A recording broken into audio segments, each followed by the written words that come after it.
Olá, paz e bem ao seu coração. Obrigado por ter acessado esse vídeo. Eu sou o pastor Sérgio Fernandes e é um prazer estar falando com você nesse momento. Se você teve a oportunidade já de acompanhar os vídeos anteriores, eu tenho falado nesses últimos vídeos sobre glorificar a Deus ou como glorificar a Deus em meio a essa pandemia. E tenho feito isso com base no texto da primeira carta que o apóstolo Paulo escreveu aos Coríntios, capítulo 10, versículo 31, quando ele exorta aqueles cristãos a tudo o que eles fizerem, eles deveriam fazer para a glória de Deus. Quer comais, quer bebais ou façais qualquer outra coisa, fazei tudo para a glória de Deus. E essa é uma exortação e um mandamento que se estende a nós, que se aplica a nós. E no vídeo anterior eu falei sobre como nós podemos glorificar a Deus nessa pandemia ou em meio a essa pandemia, observando os cuidados necessários a respeito dos conteúdos que nós estamos recebendo, principalmente através da mídia. Eu procurei no vídeo anterior destacar pelo menos 5 influências negativas que os meios de comunicação e informação podem acabar exercendo sobre as pessoas. E terminei propondo o caminho do equilíbrio, do discernimento, porque se de um lado a chamada mídia pode nos influenciar de um modo negativo e até mesmo destrutivo, por outro lado nós não podemos ignorar e desconsiderar as vantagens e os benefícios que o bom uso da mídia pode nos proporcionar. Então, nesse ponto também nós precisamos saber separar o trigo do joio. E para isso nós precisamos utilizar-se de filtros, ou nos utilizarmos de filtros. Filtros que são como testes, para que possamos avaliar se o que estamos absorvendo de conteúdo, especialmente nesse tempo de quarentena, é de fato bom ou não.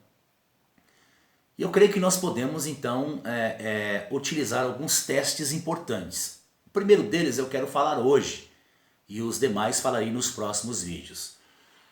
E esse primeiro teste tem a ver com a qualidade. Nós devemos aplicar nos conteúdos que nós estamos aí absorvendo o teste da qualidade. E ao fazermos esse teste, nós devemos nos perguntar se aquilo que nós estamos recebendo através da mídia é lícito e convém a um cristão. Nós precisamos perguntar se esse conteúdo agrada a Deus. Seria uma grande contradição uma pessoa dizer que ama a Deus e ao mesmo tempo sentir-se bem com aquilo que aborrece a Deus, com aquilo que agride a santidade de Deus, que aflige o coração de Deus. Se você já passou por essa experiência de assistir ou ler algo cujo conteúdo era forte, picante, e se você é um cristão temente a Deus e ficou com aquela sensação ruim de que aquilo de alguma forma desagradou o Espírito Santo que habita em você, então você sabe muito bem o que eu estou falando, você sabe muito bem o que isso representa. Então, diante dos conteúdos que nós estamos aí tendo acesso, principalmente nesse tempo de quarentena, é preciso que a gente se pergunte, esse conteúdo que eu estou vendo, ouvindo, lendo, agrada a Deus? Esse conteúdo fere algum princípio bíblico? O dicionário teológico traz a seguinte definição do que é um princípio bíblico. A palavra princípio significa a origem, a causa, um rudimento, uma verdade absoluta.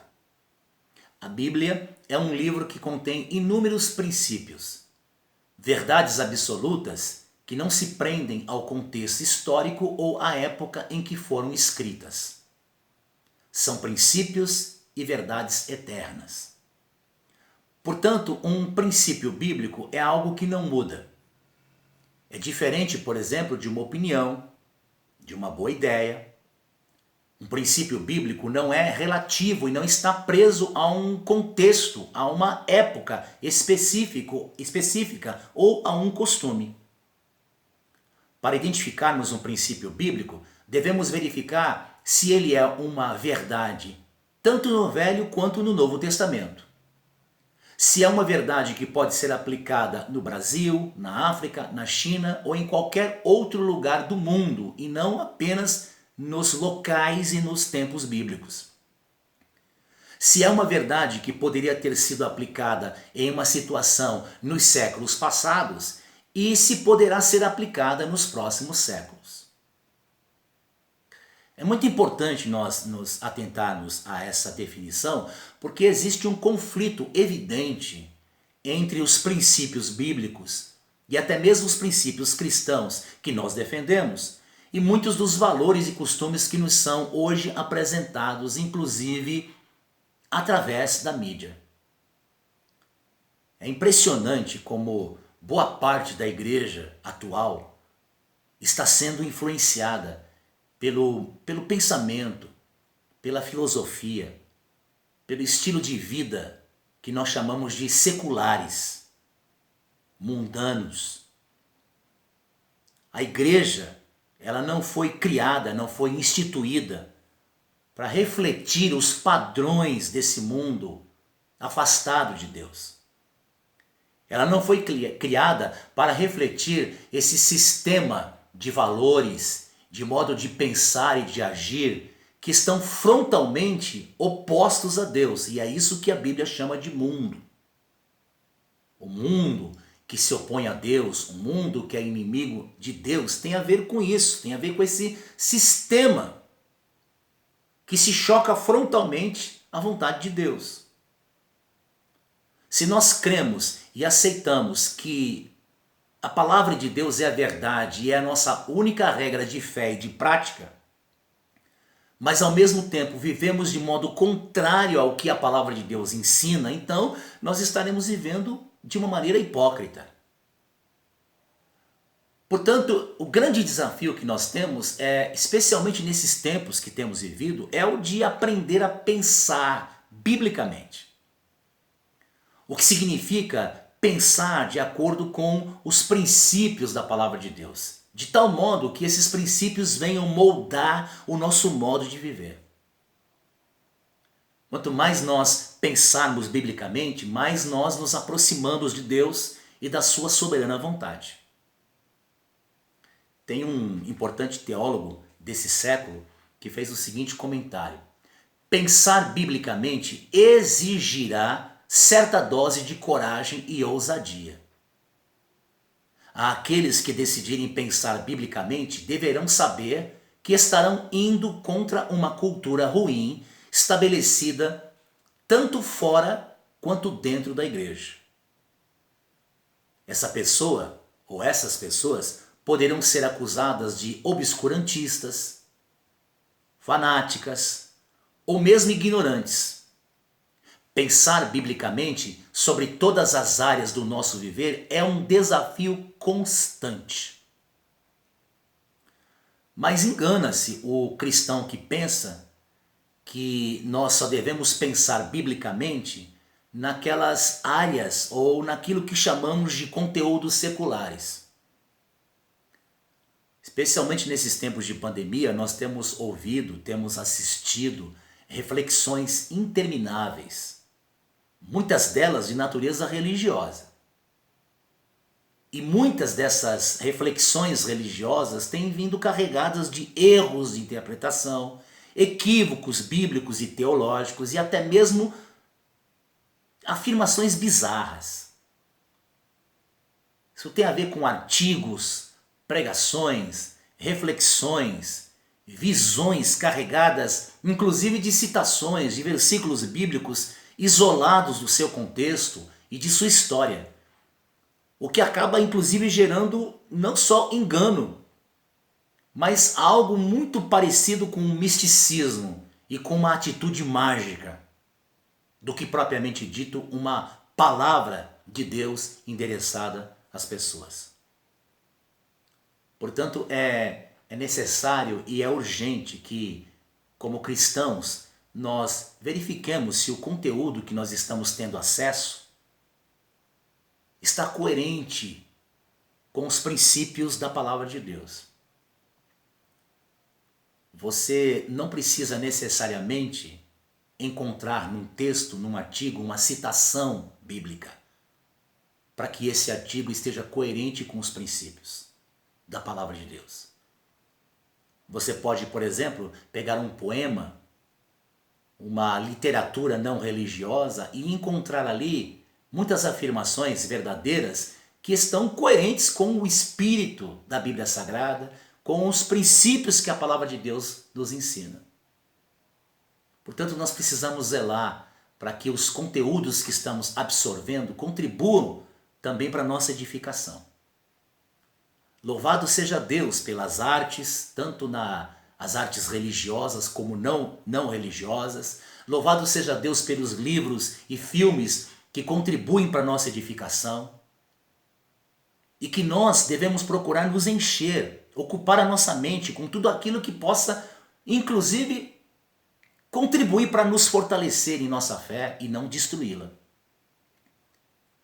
Devemos procurar nos encher de conteúdos, livros de bons autores, filmes e vídeos, músicas, cujo o conteúdo contribui para o nosso bem, para a nossa edificação e que sejam coerentes com o espírito do Evangelho. Deus nunca nos pede apenas para tirar o que é ruim, o que é mal. Ele nos diz para tirarmos o que é velho e nos revestirmos do novo. Há uma segunda pergunta que nós podemos fazer diante dos conteúdos que estamos absorvendo, que é a seguinte: esse conteúdo ou esses conteúdos são verdadeiros?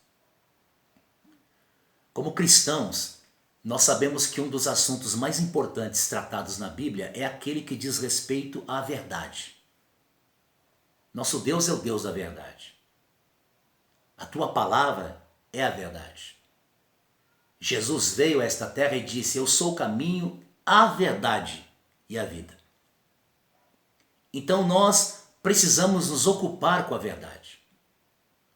Nada temos contra a verdade, senão a verdade. Precisamos nos ocupar a respeito da verdade em todas as suas formas e expressões. Esse é um desafio que temos, porque, especialmente nesse tempo, na atualidade, nós vemos principalmente através das novas tecnologias de comunicação, há uma grande propagação de informações falsas, de informações que não são confiáveis. Isso está em todo mundo. E isso ocorre até mesmo onde deveria se esperar a verdade. Até em ambientes onde nós deveríamos esperar que imperasse a verdade, prevalecesse a verdade, vemos que surgem dúvidas, afirmações passíveis de erro, mentira, engano. Quantas notícias falsas que estão sendo repassadas através das redes sociais, inclusive por cristãos, inclusive por teólogos, que por não se atentarem a ler com mais calma o que compartilham, acabam cometendo o erro, o engano de disseminarem falsas informações, falsas notícias. É claro que, até prova em contrário, nós devemos entender que estes agem assim por precipitação. Embora nós saibamos que existem pessoas que estão disseminando, espalhando essas falsas notícias, essas falsas informações de modo intencional, de modo perverso, de modo maligno. Há um ditado que afirma que as pessoas acreditam naquilo que elas querem acreditar.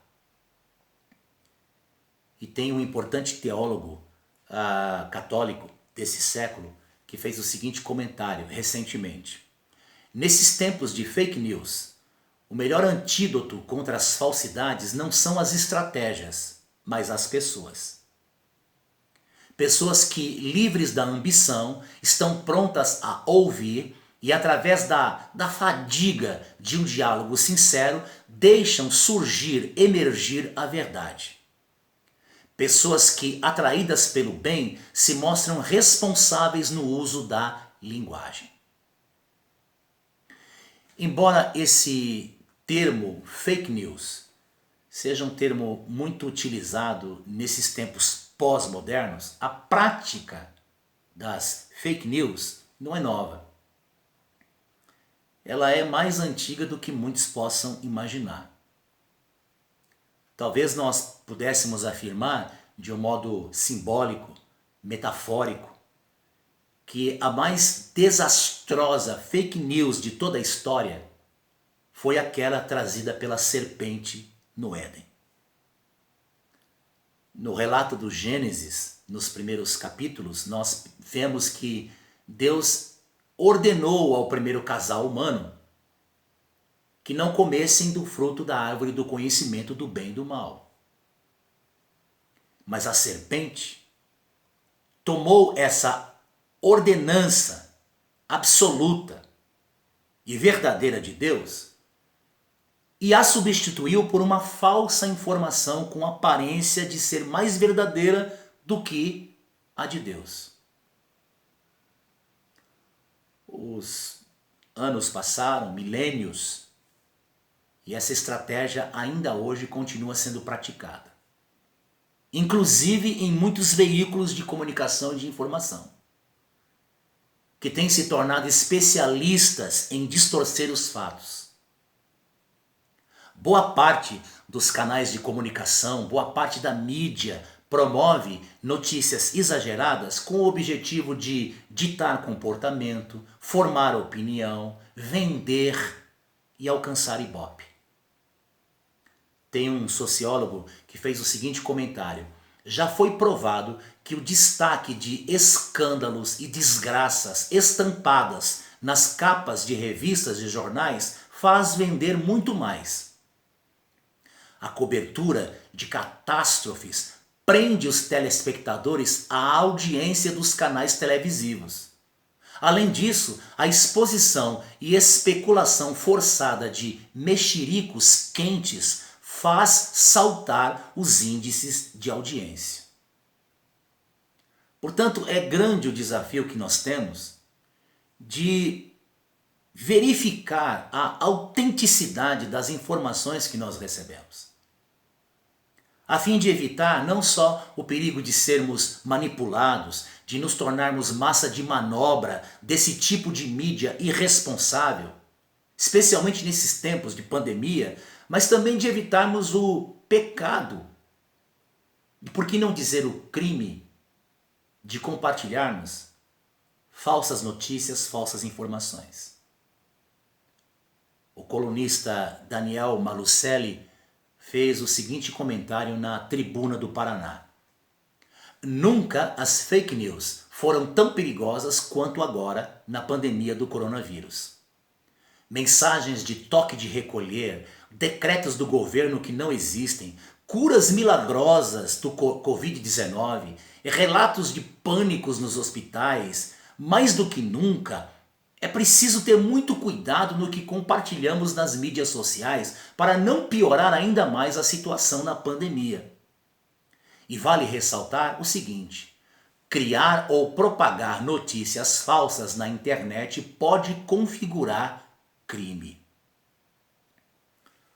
O fato é que a antiga serpente do Gênesis, do Éden, continua fazendo sucesso com o método que ela tem utilizado de propagar a mentira com cara de verdade. E essa antiga serpente, nós sabemos, é o diabo. Portanto, nós temos o compromisso sim com a verdade. Precisamos ficar atentos para não cair na armadilha das falsas notícias. Nós não podemos compartilhar conteúdo por impulso. Nós precisamos ser responsáveis. Nós somos responsáveis por aquilo que nós compartilhamos. E uma terceira pergunta que eu creio que nós podemos fazer quando estamos diante de um conteúdo é: esse conteúdo contribui para diminuir a nossa resistência? Ele está cooperando para, de alguma forma, contribuir para diminuir os nossos valores, os nossos princípios. Porque há determinados programas de televisão, há determinadas séries, nas chamadas streamings, há filmes, músicas, sites de internet que estão poluídos demais. Existe neles uma orquestração, uma ação do mal para minar e baixar a nossa resistência. E de que modo isso acontece? Através de um conteúdo que nos faça rir, nos faça achar graça e achar normal aqueles assuntos os quais nós não deveríamos achar normais. Boa parte daquilo que nós chamamos de entretenimento está carregado, na verdade, de muita poluição moral, de muita poluição espiritual, que acaba contaminando a nossa alma e nos fazendo muito mal. O problema é que, além de nos fazer muito mal, a gente muitas vezes acaba se acostumando. Quando eu disse no vídeo anterior sobre a má influência, a influência maligna que certos conteúdos da mídia acabam exercendo sobre as pessoas, eu disse que alguns podem até questionar diante dessa afirmação que só gente muito fraca, só gente mal resolvida ou mal resolvida, só gente com algum tipo de problema mental é que pode se deixar levar por esse tipo de influência.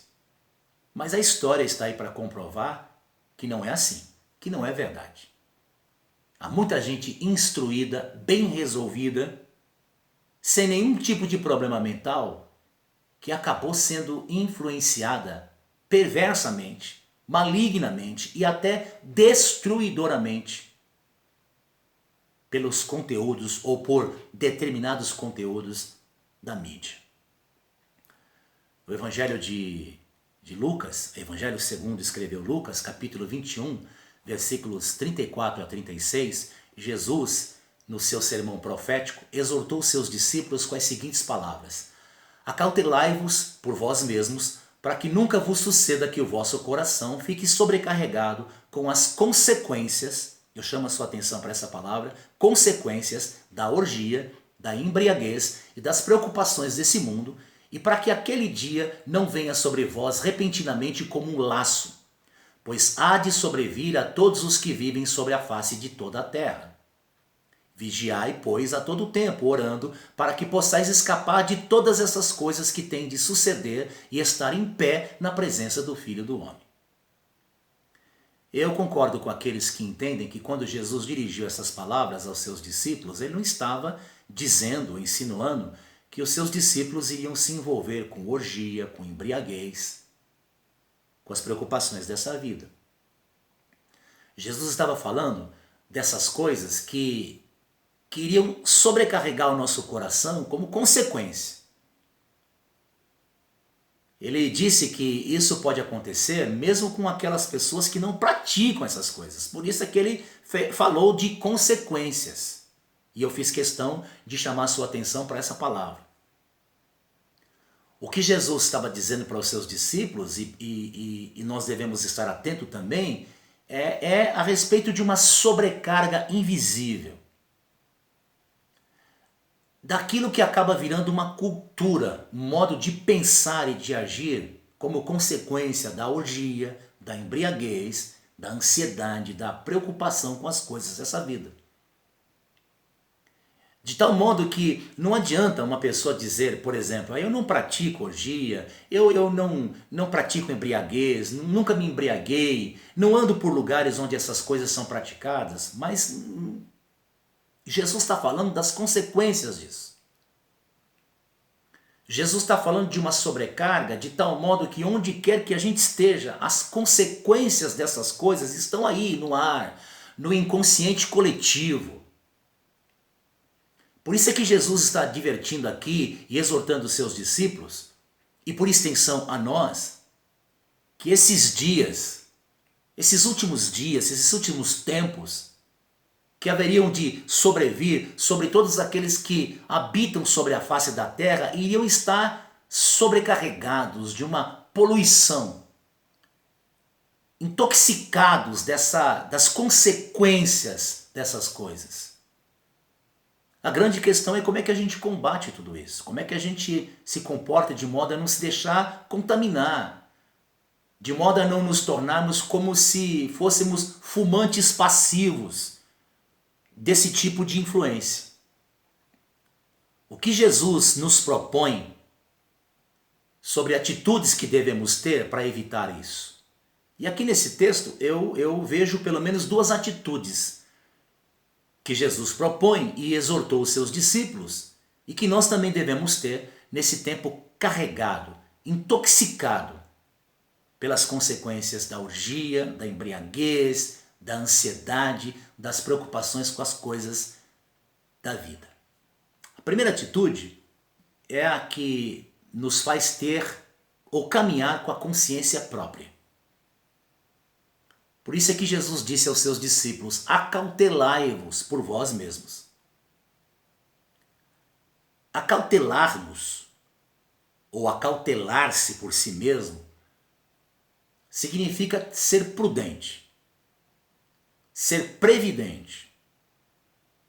É procurar fazer exames contínuos, constantes, discernimentos. É procurar entender o espírito da época. E isso é uma coisa que ninguém pode fazer por nós. Isso é algo que nós devemos fazer. Somos nós quem precisamos ter consciência. Caminhar com a consciência própria. E uma segunda atitude que Jesus propõe aqui, nós precisamos vigiar e orar em todo o tempo. Verso 36, Jesus disse: vigiai, pois, a todo tempo orando. Vigiando e orando, para que possais escapar de todas essas coisas que têm de suceder. Não há escapatória, tem de suceder e estar em pé na presença do Filho do Homem. Vigiar e orar a todo tempo não é ficar em todos os lugares de olhos fechados, de joelhos, invocando a Deus de uma maneira religiosa. Vigiar a todo tempo e orar a todo tempo significa, entre outras coisas, nesse contexto aqui que Jesus está falando, transformar os nossos pensamentos, os nossos sentimentos, como decorrência daquilo que nós vemos, ouvimos, lemos, em oração. Nossos sentimentos, nossos pensamentos devem ser submetidos a Deus em oração. O que Jesus está falando aqui é que nós devemos ter essa atitude de fazermos perguntas a nós mesmos, ao nosso próprio coração, e requerer do nosso coração respostas honestas na presença de Deus. É fazer como o salmista, é indagar a sua própria alma: por que estás abatida? Por que você está incomodada? Alma, por que você se incomodou com aquela fala? Por que aquele telefonema mexeu tanto com você? Nós temos o dever de vigiar os movimentos do nosso coração. Por isso é que o sábio disse no livro de Provérbios, capítulo 4, versículo 23, sobre tudo que se deve guardar, guarde o seu coração, pois dele depende toda a sua vida. Muito mais do que as circunstâncias, daquilo que nos ocorre, muito mais do que as pessoas e muito mais do que o diabo, nós temos sim que vigiar a nós mesmos. As circunstâncias, as pessoas e o próprio diabo têm sim a sua parcela, a sua parte de contribuição na tentação.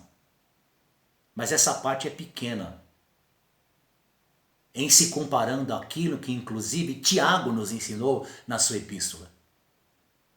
Deixando claro que o nosso maior inimigo na hora da tentação não é o diabo, não são as circunstâncias, não são as demais pessoas, somos nós mesmos. Portanto, nós precisamos assumir o compromisso de, como disse Jesus, vigiar e orar em todo o tempo. No próximo vídeo, eu quero, se Deus assim o permitir, falar de outros testes que nós podemos aplicar sempre que estivermos diante de um conteúdo. Que Deus nos abençoe, que Deus te abençoe, que Deus continue com a tua boa mão estendida sobre você, que Ele resplandeça o teu rosto sobre a sua vida, sobre a sua casa, que Ele te dê a paz. Esse é o meu desejo, essa é a minha oração por você.